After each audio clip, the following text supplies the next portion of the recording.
Hi, Nanna. Hi, Greta. Here we are for another conversation. It's Halloween. It is Halloween. I love the sparkly hat. Yes. When you said you might wear a hat, I thought, oh, I'm going to wear a hat too. I'm going to wear a hat out of the spirits and sprites of the Nordic forest. Oh. So it's almost pointed. Yes, and my hat is in tribute to all the great medicine women, witches, healers of the world, and Yes, herbalists, you know, yes. so It's personal. beautiful. So here it is. It is. Ta-da! Day of magic, mystery. Yes, exactly. Yeah, The ones who can cross over into other yes, dimensional consciousness. Yeah. yes. And bring back So answers. What? we'd speak today, we thought. Yes, yes, exactly. Yes. So we were going to start, we talked about maybe starting with the Rumi poem and then doing just a brief moment of silence. So whoever's watching this could just join us in that rhythm of just dropping down for a second, stopping And in. then I will go into a poem I've written about Halloween, Yes, just to continue that theme. great. All right, so let me find it on my desktop here. Um,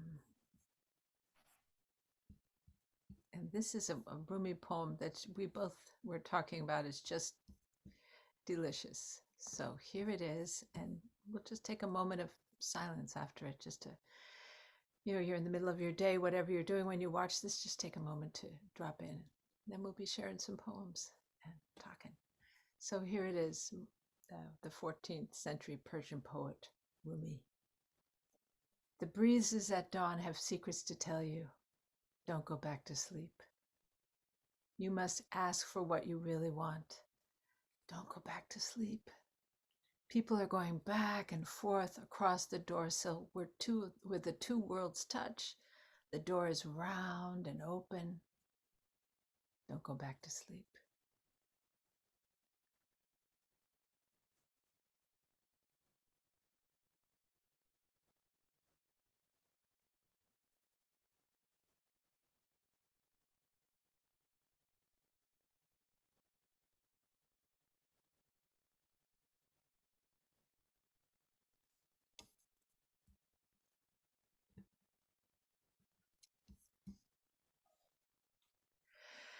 Okay, and we probably should introduce ourselves. We're calling ourselves Soul Alchemists online. Does that say enough? Well, what can I say? We can say a few words. I'm Nanna. I live in Sweden. I'm British originally. I lived in Cambridge, Massachusetts for 30 odd years. So I'm partly American. That's where I met Greta. And we sort of, in some ways, emotionally, spiritually grew up together, became good and close friends, and always been both of us on this quest to live truly and purely and be real and free and authentic and connected and in communion with existence and honoring the feminine supported by the masculine and somehow wanting to make the world better. Somehow we're here as healers and visionaries and somehow wanting to make the world better. And so living the alchemy of the moment and of the soul. And I like to write. I'm a poet. Yes, and I don't know. Yeah, we grew up together. So what she said, I'm a poet also, but I'm also a singer-songwriter, and I'm a healer, psychospiritual therapist, and a group leader. But there's so much more than the titles, right? So it's about here to we're both recognize that our journeys have led us to helping transform the the world, help it go through a new transition to greater love, right? Yeah. And beauty Yes. and wisdom. I mean, the list could go on. So, can you read your beautiful poem on I Halloween? can. This is called Halloween, which just it's a small poem. It doesn't touch on everything to do with Halloween. It just was summarizing my feelings about it when I tuned into it just the other day. And it's called Halloween. Halloween. Halfway between autumn equinox and winter solstice. Celebration of the start of the dark season. And if I can just interject, it is. So it's 5 p.m. here in Sweden. It is pitch black outside. Night has fallen. And something to do with the angle of the sun in relation to the earth is that the shortness of the days speed up between now and the complementary time in the spring. So the changes are happening more rapidly. So this Halloween, start of the dark season. Nights are drawing in, bringing with them a chance to turn inward,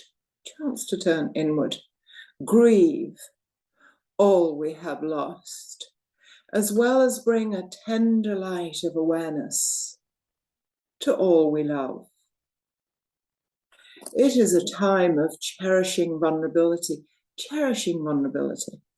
and knowing our greatest strength may be found in that cherishing.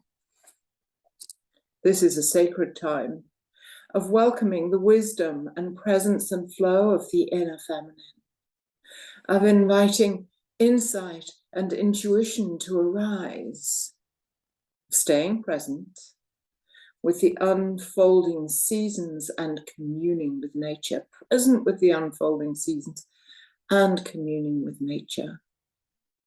All Hallows Eve, start of the dark season, here in the north. Lovely, Nanna. Lovely. Thank you. Yeah, and for both of us, we've talked about how the dark is the deep feminine, where all the potential, all that is enfolded, in the words of David Bohm, instead of unfolded, right?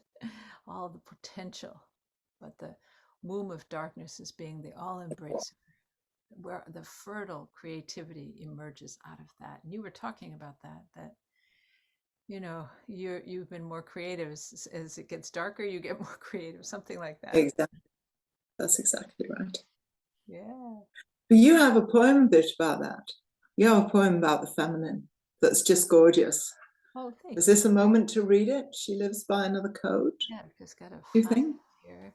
Yeah, I can read it. I wrote this in '98, but very much in celebration of all the qualities of the feminine, which are receptivity, openness, vulnerability, mysticism, you know, being able to be with our wounds and our beauty.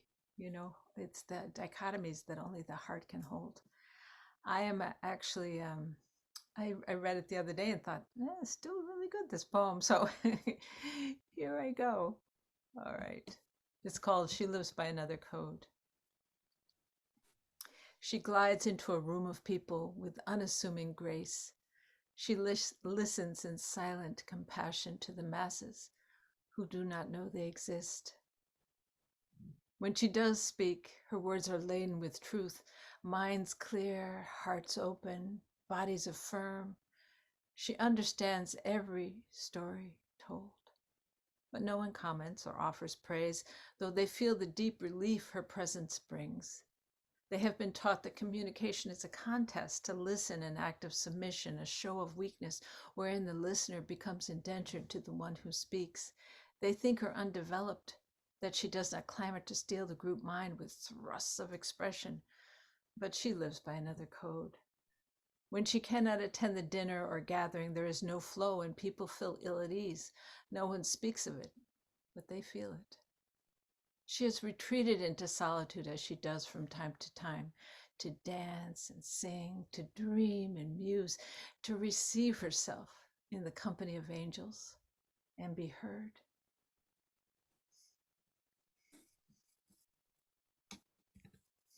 Thank you. That is just gorgeous, Greta. Oh, I love it. So accurate and so precise, and so names her gifts and the often invisibility of them. Because it's not a product, it's a presence, it's a way of being, it's a holding. And I came across this quote the other day by somebody called David Ausberger, American author, but I actually don't know much about him. But the quote resonated, and it resonates with what you wrote. And he says, being heard is so close to being loved, that for most people, they are almost undistinguishable. Mm. So the feminine is lover also. And listening is sometimes the biggest gift you can offer. Beautiful. Real listening.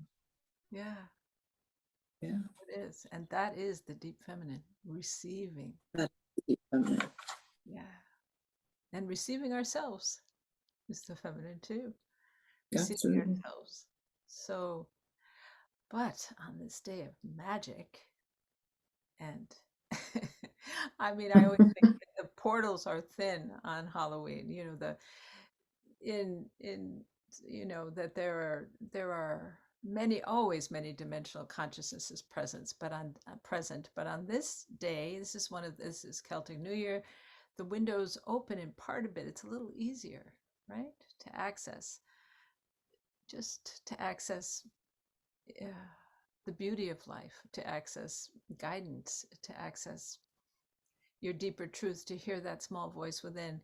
Should I try reading that poem? It's kind of fresh off the press, so I'm a little ambivalent about it, but should I try reading it? Sure, why not? Okay. I think this is called The Small Voice. That's what I'm letting it be right now. But anyway, all right, here it is. And I'll still be tweaking it. But I woke up the other morning with the words in my head. It was very beautiful. It's just, there's actually a voice saying, trust your perceptions, just like that. So I wrote a poem about it. Here it is, called The Small Voice, I guess. It was a soft voice I heard when I first awoke this morning saying, trust your perceptions, trust your perceptions. That's all. There was no fanfare, no lightning bolt or thunderclap, just a tender reminder to take note of my inner acuities and knowings, those subtle perceptions that swell into consciousness, mingling first with our bodies as a felt sense, then moving into our hearts as recognition and resonance, and finally passing into our curious minds as new insight and wisdom. Lovely, I thought. I adore this ongoing dialogue. How truly wonderful I have reached this place, this land. Hooray for the passage into new spiritual territory. Hooray for the journey of self-trust. Hooray for the small voice within, affirming and guiding me home to myself. Yes. Exactly. Exactly. Thanks, Nanna. Yeah. It's the story. And I think a little later we'll have a poem about that, about the path, and you're going to sing a song too, a little later, yes. about going home. Yes. But one of the things about being with the feminine and listening to that voice and being ourselves is there's some kind of light of life force that ignites within us. And it has the capacity of lighting other lights in other people that are ready for it. Some people become threatened, they don't want to know. Some people find that in that light it brings up their shadow and they want to stop your light. Or some people find when they connect with their own light it brings up the shadow and they don't want it and they suppress it. So the journey of simply tuning in and letting and allowing that inner light to flow is really quite something. And it's a huge contribution that we can offer the world. And it's, again, in the spirit of the feminine, not always considered that much, but it is actually what makes any moment, like when she lives by another code and she is present, she's shining her light and she's able to receive as well. She has that capacity. And there's something about just being ourselves. And we live in a world that you could almost summarize by saying it's fundamentally impossible almost to be yourself here, because so many systems of power are investing in making sure that you don't have that freedom and you're not yourself, but you're obedient to some kind of external authority. And I would add that the feminine actually, when we have the feminine, we become obedient to that knowing inside ourselves. You know, that's exactly right. Own inner truth. So much so, and we talked about this the other day, that there were, for hundreds and hundreds, perhaps thousands of years, but hundreds at least, millennium, women were banned from all the religious groups, not allowed to be a disciple, not allowed, although all the prophets had women as disciples. But you know, as the religions grew up, developed, women were excluded. So then they would realize spontaneously, the dakinis of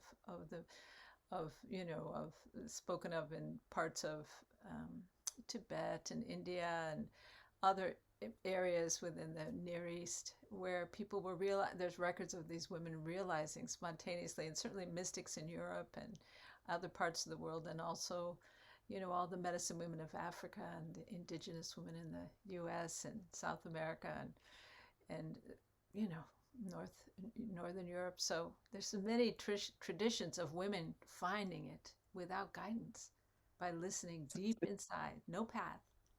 Exactly. A poem. So this little poem, which is called Illuminated, speaks a little bit about that. And yeah, I'll read it. It's called Illuminated. I've been round the garden, the day damp, dark, and grey. Tiny droplets like tears garnish the rose hips, and the small crab apples hanging from a bended bough amidst dank and drooping leaves. The little maple, however, stands out. The little maple stands out, glowing like an illuminated glass of red wine. It shines its light despite the drear. Maybe for all the entangled braids of conflict, worry, difficulty, and pain running through our lives, the entangled braids of difficulty, worry, and pain running through our lives, for all the drear, we too can shine our light, not only on the braids, but also on the natural beauty to be found in ourselves and one another, inviting our hearts to glow and love to flow like wine in an illuminated glass. Beautiful, Nanna. So delicious image. Wow.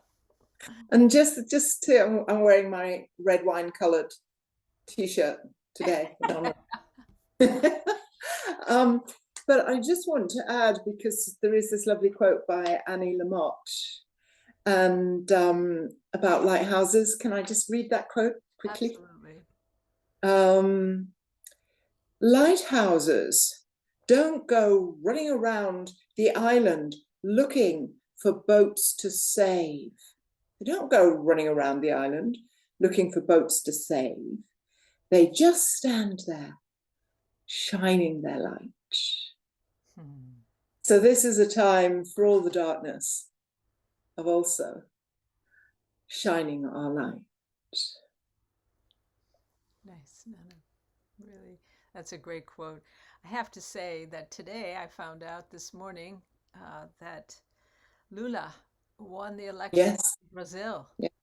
yes, I've heard that. So I found this great happiness just rising in me. Like we are saved. Not that Lula's going to save the world, but he's vowed to stop, the destruction of the rainforest, to work with the indigenous people of Brazil, to preserve their rights, to protect them, and to help get back on track with ending poverty, the extreme poverty in Brazil. So I feel like there's dancing in the streets going on right now, and I feel that dancing in my heart. I love Brazil dearly.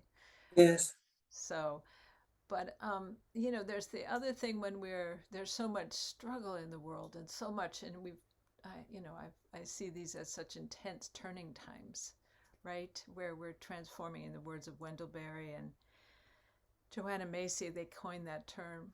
The Brahma Kumaras, a Hindu spiritual group, they call it the I'm forgetting what they call it. Anyway, it'll come back to me. But they call this not the in between times, but they're transitional times between the Iron Age and the Golden Age. So, it's really intense when we think of what it means to be straddling two paradigms at the same time. This is this is a big deal. So I just feel like being able to find that inner compass is so important, that inner rudder that helps us trust what we're experiencing, trust what we know, stay with our own perceptions, not be swayed into despair or or swayed into states of rage, but to really know that there are lots of forces right now working with us to unfold a better world. They're within us. They're forces supporting us, humanity, supporting the earth, universal forces. I feel like we're we're in really difficult times, but staying connected to ourselves, staying connected to our hearts, our guts, staying present with insights. This is the key at this time. This is absolutely the key. And I also feel, I was just reminded when you were speaking of transition, that very often part of transitioning from one space, one phase to another is grief. Yes. Grief is a natural part of the journey. It's how we complete things, it's how we heal, it's how we find our way back to ourselves.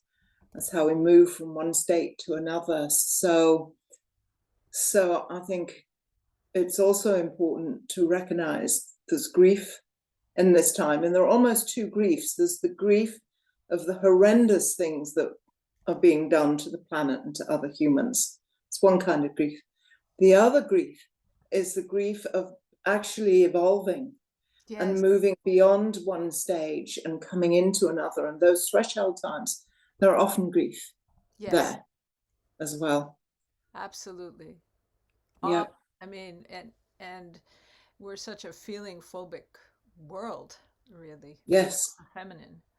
So it's very, very hard to drop into grief and we need support to do it, to drop into the grief we've been holding in the subconscious, and to begin to transform that and be present with it and face it and hold parts of ourselves that have been neglected. I just remember that age, the age of confluence that the Brahma Kumaras talk about. It's like ding, ding, ding, ding. Anyway, yes. But yes. In these intense times, with the re-emergence of the feminine, we can grieve, Nanna. We can. And that it's also that it's okay. It doesn't mean there's something wrong with us.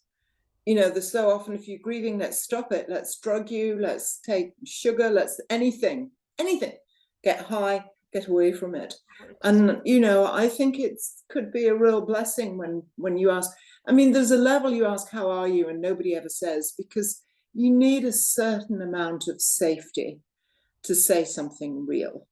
And it's not sure that flip comment on the street, how are you, is a place where it's appropriate to say too much. However, why can't we say, well, I'm grieving? You and I do with one another. Well, I'm grieving at the moment.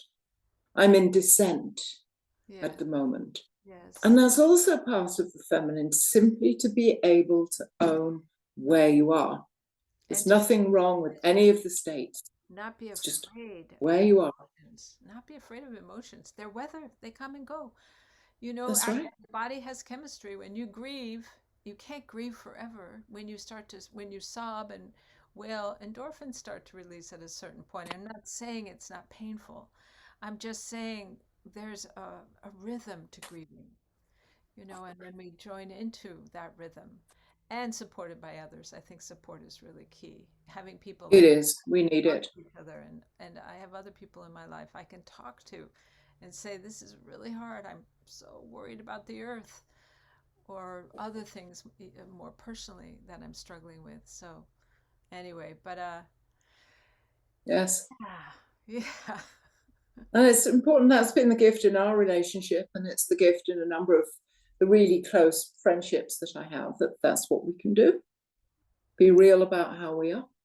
Exactly. And it is a gift, because then it gives space to the other people to be real. You know, I often burst into tears because of what's happening to animals. 70% of the population of animals has been reduced over the last 10 years. 10 years.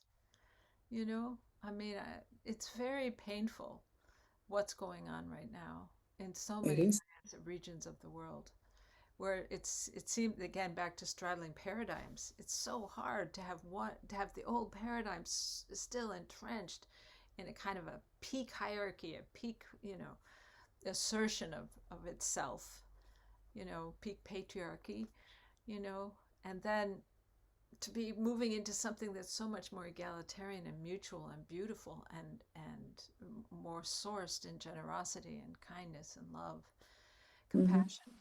So anyway, these are very complex times. Did you want to read your poem, No Path? I would love to read my poem, No Path. And I would like to introduce it just with some words by Wendell Berry that seem to be very fitting, because there's also something about this no hierarchy, becoming your own inner wisdom, following and tracking that. There isn't an external formula as such to follow.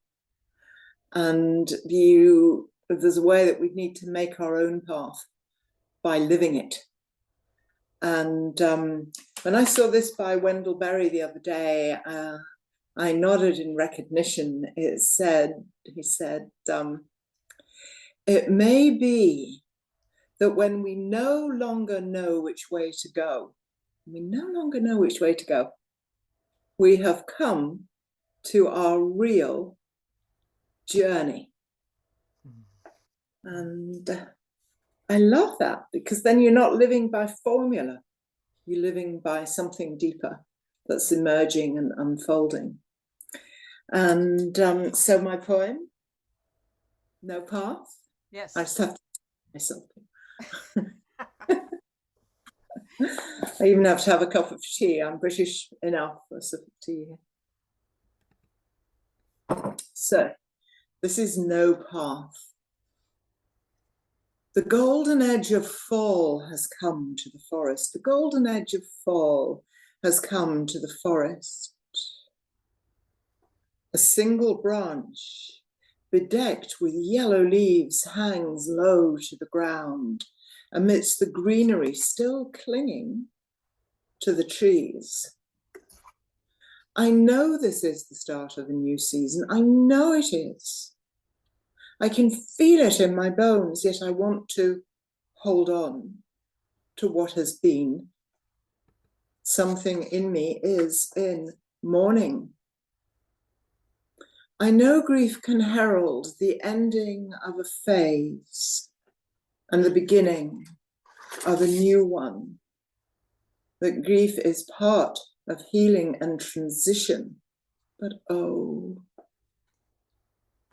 Meanwhile, the forest floor is covered with old foliage. The trail I was following is obscured. Seems I am now on the path of no path at all. I'm now on the path of no path at all.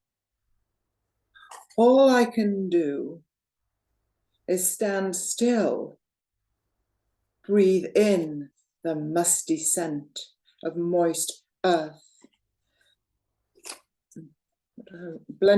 Breathe in the musty scent of moist earth, blended with the aroma of damp trees, and trust some beckoning sensibility, some inner light to take me moment to moment where I need to be. Yes, so No true. path. No path. Moment to moment, listening for that small voice. That's it. And the synchronicities that come around Yes. that then resonate inside. Oh, that's Yes. beautiful, Nanna. Thank you Thank you. for naming that. Yeah, really great. And I guess I was gonna sing my song Yes. home. Yes. And I wrote this poem in 2020 during COVID because there was the big quit was going on everywhere here in the US.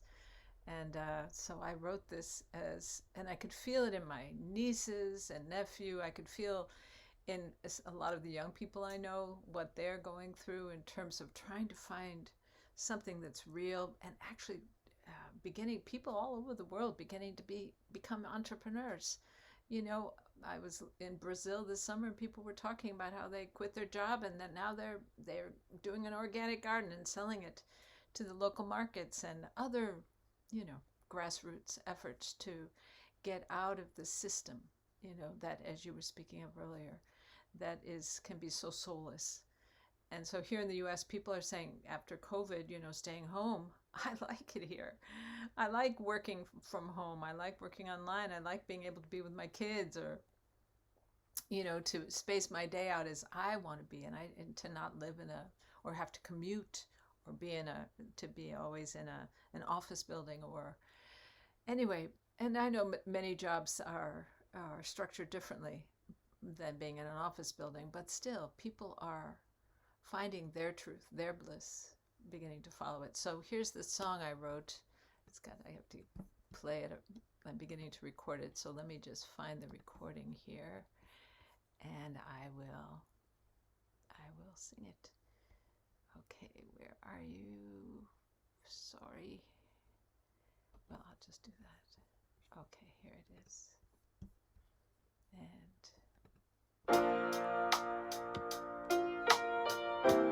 can you hear it okay?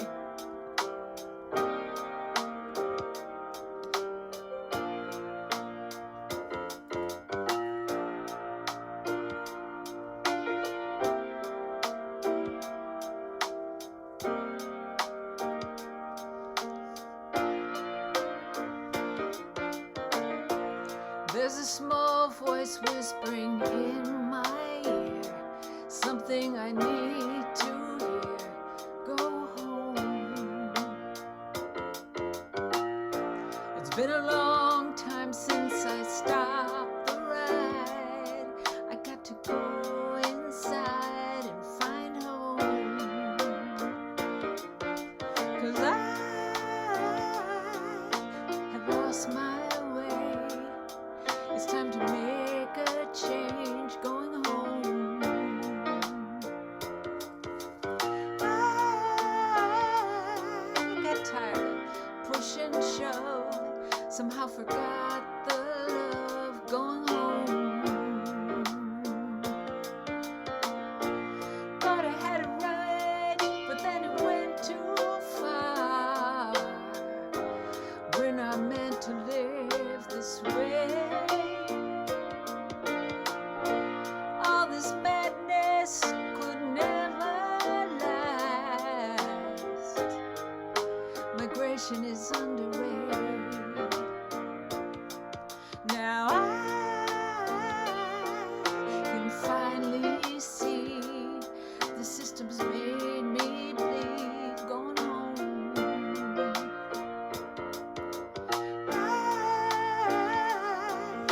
caught up in the spell, and I'm not doing well going home.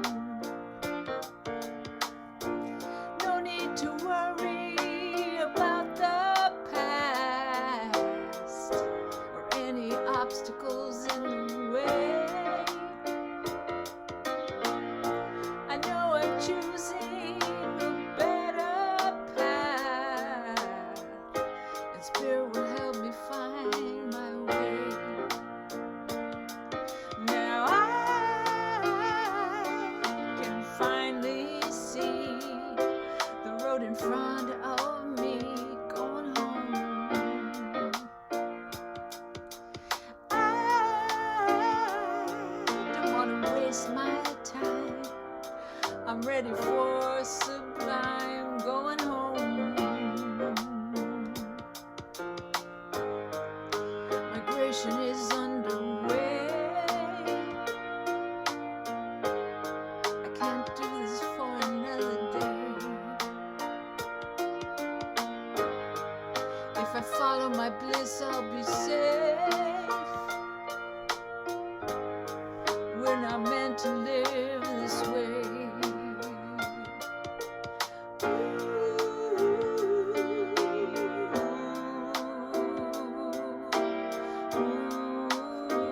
Going home.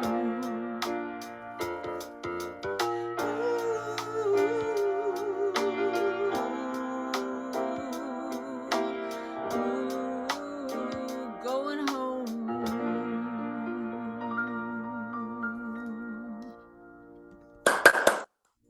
Thank you. No, Thank you. it doesn't go into another song. There we go. Beautiful. Thank you. Thank you. That's my COVID song, or one of them. Yeah. Anyway, my So dear. maybe you think we've done it for today. Do you think it's time to go home, as it were? Yes, I think this is complete. Interesting. My hat kept hitting all the leaves as I was singing. So, well, happy Halloween, Nanna, and everyone who's watching. Happy Halloween, Greta. Yeah. Happy Yeah. Halloween, and yeah, trust yourselves. Yes. Yourselves. Thank you. Thank you. Bye. Bye. Bye.